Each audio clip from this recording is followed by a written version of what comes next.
This bonus series is kindly supported by Soundmark Partners.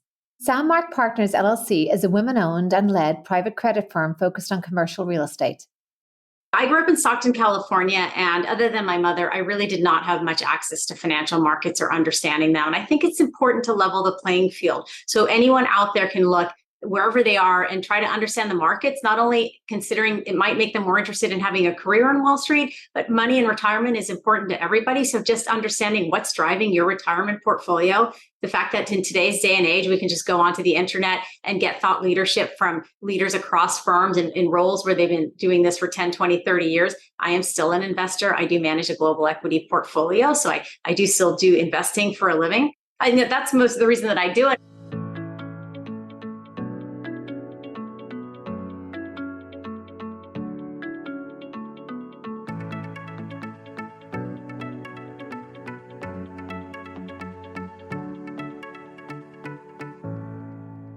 This is a long-awaited conversation with a CIO and thought leader who posts frequent videos to LinkedIn that focus on making finance accessible to all. We hear about her belief in investing in yourself, the proven benefit of social mobility, and why finance and investing need to be accessible to far more. I'm Aoife Devitt, and welcome to the 50 Faces podcast, a podcast committed to revealing the richness and diversity of the world of investment by focusing on its people and their stories. I'm joined today by Saira Malik, who is Chief Investment Officer at Nuveen, a TIAA company. She's an active voice on social media, regularly posting videos on LinkedIn containing market-related and career-related content. She recently celebrated her 20th anniversary at Nuveen. Welcome, Saira. Thanks for joining me today. Thanks for having me. Let's start with your background. Can you briefly walk us through your path into the world of investing? Sure. Well, I think if I had a theme about my background, it was that I had to learn to invest in myself. But before I go into that, maybe I'll just talk a little bit about some of my family. So my grandmother actually is from India. And when she wanted to pick a career, she decided she wanted to be a doctor. And when she went to medical school, she was told that she couldn't go to medical school because they didn't allow women in a medical school in India at that time. So she actually entered into one of the first classes of women in medical school. And what I love about her story is that her diploma hangs in my office. It's dated 1934. And on her diploma, the hymns are crossed out and replaced with her. And next to the he, S is written in because they did not have diplomas for women doctors at that time in 1934. You could say medicine runs in my family's blood because my mother followed in her footsteps and wanted to be a doctor also in the US at that time. Now, my mom wanted to be a surgeon. And when she went to her guidance counselor and asked him about being a surgeon, he actually told her he didn't think that would be a good path for her because people wouldn't trust a surgeon who looked like her and sounded like her. So I'd love to end that part of the story by telling you that my mom became a fantastic surgeon, but she didn't. She became an internal medicine doctor, and that's how she practiced until she retired as a medical doctor. That gets me to the theme of investing in yourself. I grew up in Stockton, California. And when I was in high school and talked to my guidance counselor about what I wanted to do next, he told me he didn't think I'd make it through a 4-year college. Now, I didn't listen to him and I did go to college. And while I was there, I fell in love with the stock market, mostly because of my mother, who, while she was a doctor, really was enthusiastic and passionate about the markets. And that rubbed off on me. So when I was 19 years old and a junior in college, I got my Series 7 and 63 licenses, started practicing as a part-time financial advisor, publishing my own stock market newsletter. I love doing that. I invested in myself, and that was how I got my start onto Wall Street and stock picking. That's amazing. And I love that concept of investing in yourself. And I'll share a story about my grandmother. She did not go to college, unfortunately. She won the scholarship, but at that time, only the scholarships, even though she won it, they wanted to give it to a boy. So unfortunately, she stuck with her high school education. But I love the story of these capable women, some of whom managed to get on the path and some of whom did not, but still quite admirable nonetheless. So investing in yourself, does that take a certain confidence? Does that take a belief of others, a circle around you? Is it all about your own self-confidence? How do people learn to invest in themselves? I think often it can come from the confidence that other people give to you. So investing in yourself means counting on yourself when other people won't, or they're giving you bad advice, or they're, sort of giving you negative data points. I got a lot of confidence in what I wanted to do from my mother. Her passion for the markets rubbed off on me. Her confidence in me to pursue that dream really helped me do it. And then along the way, I've had many mentors and sponsors who've also helped me do that. I've also learned, though, that investing in yourself isn't enough. You also need to find others to invest in you. I mentioned my mom, but For example, when I graduated from Cal Poly San Luis Obispo, which is where I eventually did get my bachelor's degree, and I had my Series 7 and 63. I'm publishing my own stock market newsletter, picking stocks. I'm ready to go to Wall Street. I guess Wall Street wasn't ready for me because I applied to 20 Wall Street firms and I got rejected from all of them. I didn't get a single interview. I just got these form letters back from their human resources department, basically saying, we're not interested in not inviting you for an interview. Now, obviously, I did eventually get my first job on Wall Street, and I've been working in the industry for 28 years, but it was because of the other people who invested in me, from my mom to these important mentors and sponsors throughout my career, that have given me that confidence to continue to do this. So that path of rejection, I'm sure, is more common than we know. That many rejection letters and the boilerplate that kind of annoys you because you know it's just boilerplate. So where did your entry point come from then? So my entry point came after I finished undergrad and I did not get into any Wall Street firms. I went to get my master's degree at University of Wisconsin-Madison. Fortunately, there they have a program where they let a handful of students manage money for their endowment program. And from there, schools did come to hire. JP Morgan Asset Management was one of them. I will give a nod and a shout out to Keith Banks. He was director of research for JP Morgan Asset Management. They hired one person from the University of Wisconsin-Madison Applied Security Analysis Program into equity research at JP Morgan. I was the one that Keith hired. So that was one of the very first people who, was not my mom, who invested in me, had confidence in me, gave me a chance when other people wouldn't. He's been an important mentor and sponsor to me. I think the mentors and sponsors are very important because they can often also light a path for you and show you the way. So maybe just to finish the second part of that story, because I've only had 2 jobs on Wall Street. One was at JP Morgan. Second one was at Nuveen. I came to Nuveen because I followed the future director of research from JP Morgan over to Nuveen. Her name was Susan Ulick, and she was really instrumental in my career. She taught me how to be a better research analyst, and she also started to put me into management roles. She talked to me about becoming a director of equity research myself, and I remember when she asked me if I'm interested in being a director of equity research, I looked behind me because I thought maybe she's talking to somebody else. I hadn't thought about that as a role for me. So this is my example of how these mentors and sponsors can light a path for you, show you the way even when you don't see it. That's a great positive story. And also even the negative stories, sometimes I'll show them attitude, which comes from someone not having that belief in you, can be quite inspiring as well and can really motivate you to try harder. So a really interesting blend. Based on this journey, which has obviously started early for you, earlier than most, what would you say are the core investment beliefs that you now have based on the years you've spent in financial services? Sure. I think all of these stories have taught me something that's very important for my investment philosophy, and that's going against the grain. And that's a reason that I also think it's very important to increase diversity on Wall Street, diversity of thought, diversity of educational backgrounds, diversity of people, because they think differently. And going against consensus and going against the grain is usually where you gain most of the returns that you do when you're investing. So very important to me to have conviction, not always agree with consensus, feel confident and comfortable when my views are different. You can see that it's not just a investing issue, it's around the world. Many of the greatest thinkers of all time who were thinking differently, not thinking similarly to consensus. And that's where they came up with some of the great ideas that they've had. And often in the markets, the outcome is the same. When you're looking at things in it through a different lens than other people are, that's oftentimes when you generate the most alpha. And let's move into the financial world today. So when you look around you today, and maybe you can describe a little bit of what you do in your chief investment officer role, maybe what that role entails and what excites you as you look around you for areas of research, opportunities, sectors. Sure. So Nuveen, it manages a little over 1.1 trillion in assets under management. I think what makes us unique is our diversification across publics and privates. So we have a very strong 400 billion plus equity segment of the firm, as well as about a similar size, a little bit larger in fixed income. And these incredible alternatives, which can be less correlated to other asset classes, such as farmland, private credit, private equity, infrastructure, clean energy. This is, as a CIO of the firm, I get to oversee all of these asset classes. And I think it's an incredible opportunity.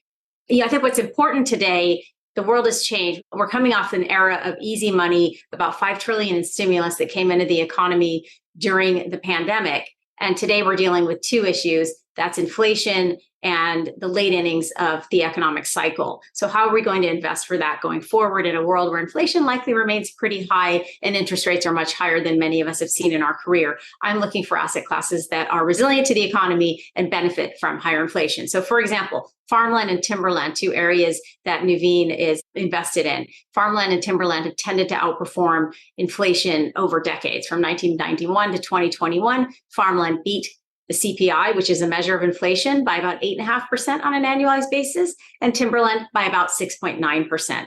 And then areas that you can invest in that are more resilient to an economic slowdown. So infrastructure.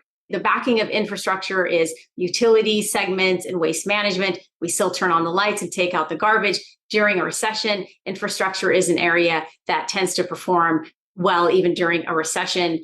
Also, the onshoring and moving away from globalization to localization, we need to invest in our country. Infrastructure will be the key to doing that. So those are the areas that Nuveen has beyond what you may think about it that are less traditional asset classes that can work very well in the regime of higher interest rates and inflation that we likely will see for the foreseeable future. We're going to take a quick break to hear from our sponsor of this series, Sandmark Partners. I sat down with Jenna Gerstenlauer to talk about their private credit strategy. I asked Jenna what excited her about the current opportunity set. The commercial real estate market is very interesting right now. With rates high, naturally, property values have declined and property owners are facing refinance challenges as they cannot replace the level of debt that they currently have on their properties. We are seeing this across the board on nearly every investment opportunity that we are sourcing. Our goal is to provide solutions for our clients. We are entering a phase of the cycle where hundreds of billions of dollars of debt needs to be refinanced over the next 9 years. And borrowers need to figure out how they're going to replace their existing low interest rate debt with new, more expensive debt. We're focused on the subordinate portion of the capital stack, so the piece in between the first mortgage and the equity, typically the piece resting between 50 to 80% of the property's value. And very generally speaking, in today's market, that piece of the capital stack generates between an 11 to 14% return.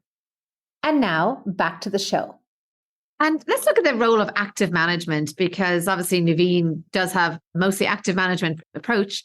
How do you see active management as playing a role in clients' investment for that future? And how is it evolving as a service?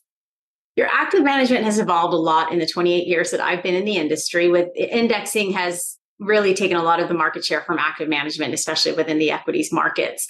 I think, first of all, the key with active management is you need to beat your benchmark. I think there's still a lot of inefficiencies in the market and a lot of emotion within investing, which is where active management can shine. So non-US markets, I think it's tougher to know what's in the index. Small cap, same thing. A lot of companies that you don't really know what is the quality of this company. So I think active management still has a strong place. I mean, we may even take that a little further and say, well, what about the other sort of new, I think permanent trend in place, which is artificial intelligence. And what does that mean for the markets and for investors? Well, artificial intelligence works off tremendous amounts of data, which is exactly what Wall Street investors have. Not only the data that research analysts go through, but the trading data and decisions that us as portfolio managers have made. I think artificial intelligence has a place to make us more efficient, but as long as there's so much emotion driving markets, I think there's always going to be a place for human investors and for active managers. And we have a discussion actually in our series 5 with someone from Broadridge, a consultant around asset management, who speaks about the evolution of asset management from a product provision industry to more of a service industry, and how clients now are looking at partnerships, solution-based investing, customization, and ultimately long-term relationships that are not as transactional maybe as simply buying this fund or that fund. How do you see that role of maybe Nuveen or just you in terms of your client interactions? I think it is exactly where the industry is going. It's a very important initiative for Nuveen. For us, it's important not only to, it's table stakes at this point to have the right products in place and generate returns that beat the benchmark or meet what clients' return needs are, but then you need to build around that. We discussed a little bit even the amount of content that my office and my team puts out. I think it's important not only to, when you have a client, if they're investing in you, to also make sure that you're holding their hand, giving them the information they need, meeting them where they are when it comes to wrappers and the types of strategies that they want. Basically, you need to be able to solve clients' problems for every need that they have, and that is a solution-based sale, not a product-based sale. And of course, that's a great segue now to your video content, because I've just been saying how impressed I have been by the frequency and the engagement that you experience with your short 1 minute long, I think they are mostly videos on LinkedIn. What kind of feedback do you get from them, both from clients and from other industry professionals at large? I've been fortunate. The feedback has been very positive. One of the reasons I've approached social media in so many different ways, from written content to videos to even just pictorial content, is I grew up in Stockton, California, and other than my mother, I really did not have much access to financial markets or understanding them. And I think it's important to level the playing field so anyone out there can look wherever they are and try to understand the markets, not only considering it might make them more interested in having a career on Wall Street, but money and retirement is important to everybody. So just understanding what's driving your retirement portfolio, the fact that in today's day and age, we can just go onto the internet and get thought leadership from leaders across firms in roles where they've been doing this for 10, 20, 30 years. I am still an investor. I do manage a global equity portfolio. So I do still do investing for a living. I know that's most of the reason that I do it. I'm fortunate to get positive feedback. The reason that I think we get that is most of the content I'm putting out there just comes from our incredible investment teams at Nuveen, ranging from all those farmland investors, private credit, fixed income equities. I'm just taking a lot of that information and packaging it in a form that I think will be usable to the reader or the watcher. It's really interesting. What you're describing almost seems like a democratization of access to financial information, market information. But what I think is intriguing is that you can serve so many different parts of that spectrum. The institutional investor, the highly sophisticated individual, as well as maybe somebody who doesn't have that level of expertise. And I think the important thing is that it's coming from the same voice. Each of us has the ability to dial down or up our level of technical words that we use, as well as the language we express ideas in. And I think it's important that it comes from an authoritative voice to gain credibility, and not maybe some TikTok influencer who perhaps could be disseminating dangerous ideas even around finance without some of the learnings behind it. Thank you. Do you do anything beyond LinkedIn, any other social media? The LinkedIn has been my main source of social media. I actually haven't done any other social media. I started on LinkedIn just 2 or 3 years ago, actually. But I went out there and thought, we have such incredible investment information within our firm.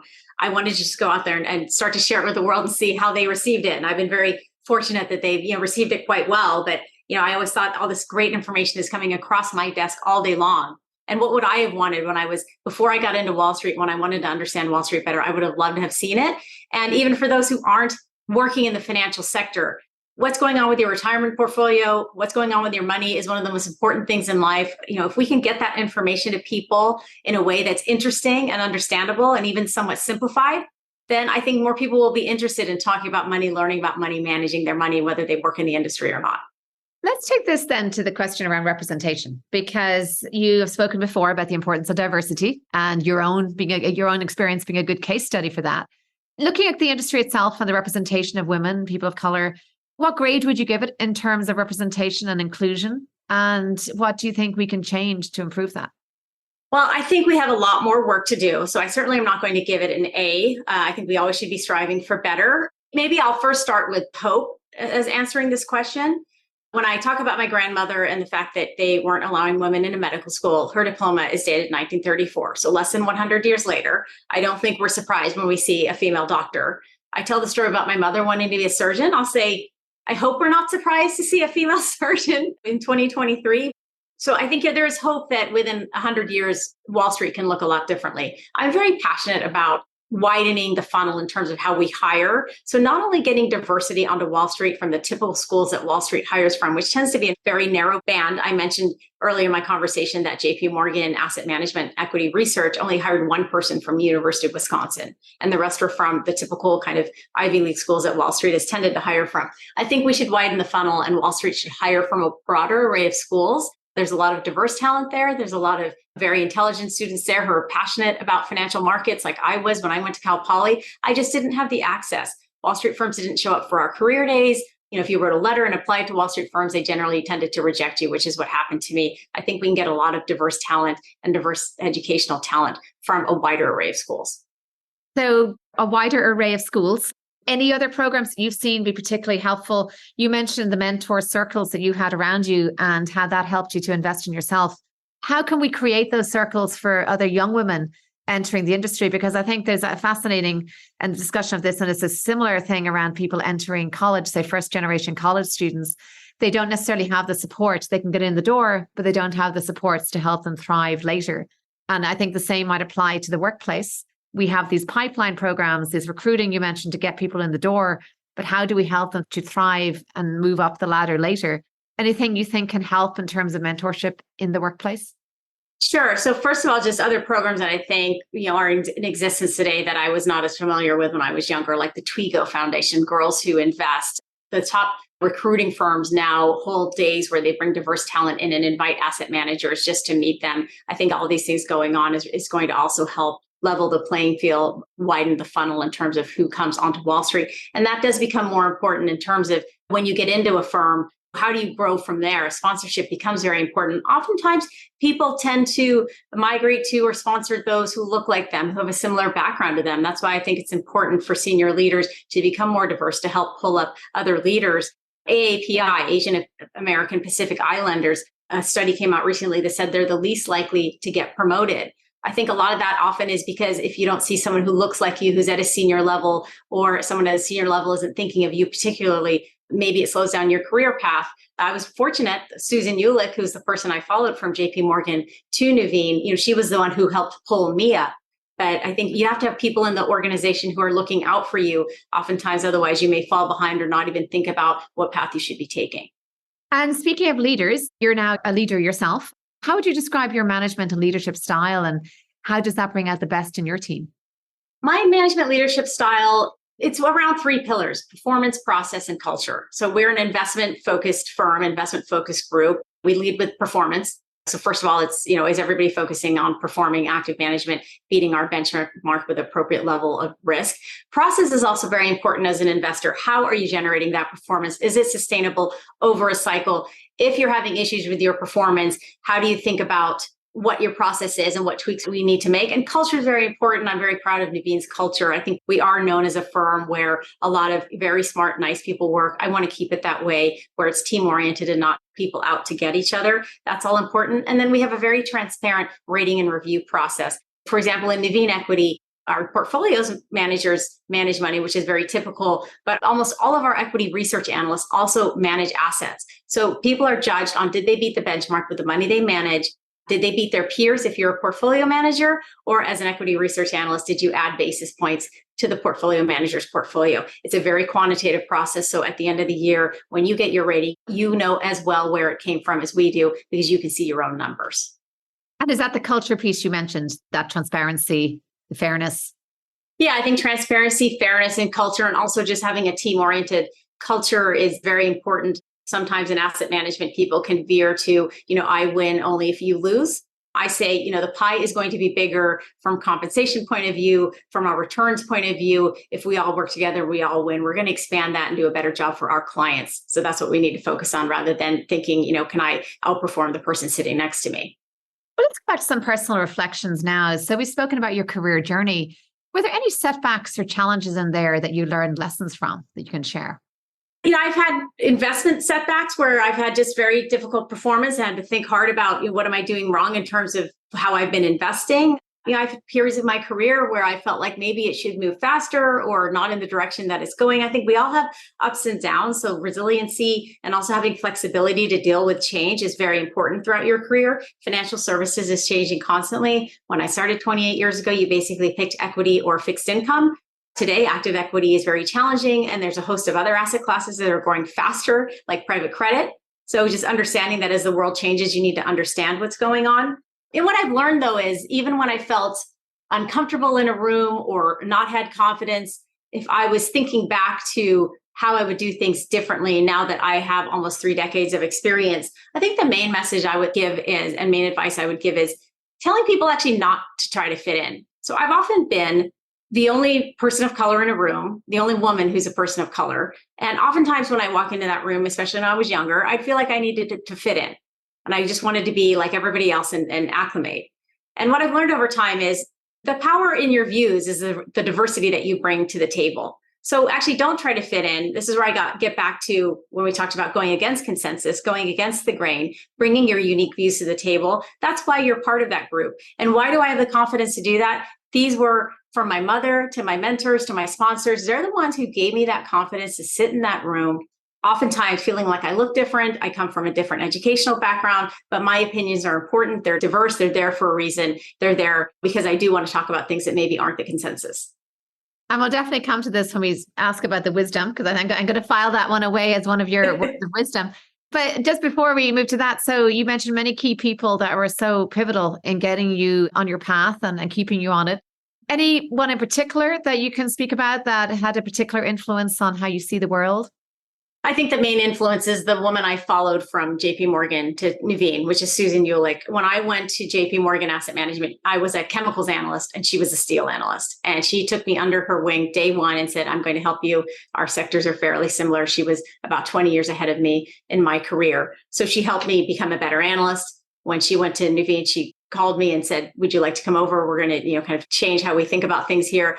I followed her over. I became an analyst again, but she then moved me up to a portfolio manager, director of research. By the time she retired, she was CIO of Nuveen Equity. And not surprisingly, one role ago was CIO of Nuveen Equity. I very much followed her career path. I still talk to her all the time. I'm just now, since I've continued on to become CIO of Nuveen overall, but she was basically the person who taught me to be a better analyst, taught me to be a better investor, taught me the different paths I could take from management to managing money. She was just probably the most instrumental person in my career. Then you've mentioned then some of the pieces of advice that have come and the advice that you would give to women in your situation coming in around authenticity and bringing that authenticity to the table. Does that come with any qualifications or any kind of guidelines or guardrails, I suppose? Are there times when one has to, in order to make progress, maybe mute some of that individualism or not? Or how do you think, obviously you mentioned it's an up and down career we have. It's a volatile profession. And any guidance for maybe words of wisdom, some of which can come from setbacks that you mentioned before, in terms of with that authenticity, anything to build on that? Sure. So, I think all of this comes from investing to being your authentic self with a level of conviction and confidence. And if you invest with conviction and when you're in a room, you have conviction interviews, you have confidence, I think that's kind of the goal that I have. But how do you have that? How do you make sure it's the right thing to be doing? People often ask me, well, you're going on TV, you're sitting on these panels, you're doing a keynote speech. Do you get nervous? And I say, well, there's one thing I always make sure I do, and that's my homework. I always make sure I'm very prepared. So if I'm walking in with a view or with conviction, I've done a lot of work around it. I'd never say anything that I don't believe in, that I don't believe has good data to back it up. When I make my investments, the same thing. I run a portfolio with about 60, 65 stocks in it. I know those companies, I have a high conviction in them. I think that's important because you don't want to just walk in the room and say, I'm just going to say things because I'm different or, I don't really know exactly why I'm saying this, but I just want to say something in the room. If I don't have anything to say or the topic isn't something that I feel well versed in, I'm going to be the quiet person in the room. If it's a topic that I feel very comfortable with, it always starts for me with investing. That's, what my core skill is, then I'm going to have conviction and confidence when I talk about it. Well, Saira, thank you so much. You are a light in this industry. The breadth of experience that you bring, the breadth of research and video content that you put out is just a gift to me and so many other practitioners, as well as to that segment that may not be spoken to as often in such easy to understand and relatable terms. So thank you for the work that you're doing and for being such an outstanding role model and for coming here to share your insights with us. Thank you, Ethan. It's always great to see you. Thanks for having me. I'm Ethan Devitt. Thank you for listening to the 50 Faces podcast. If you liked what you heard and would like to tune in to hear more inspiring investors and their personal journeys, please subscribe on Apple Podcasts or wherever you get your podcasts. This podcast is for informational purposes only and should not be construed as investment advice, and all views are personal and should not be attributed to the organizations and affiliations of the host or any guest.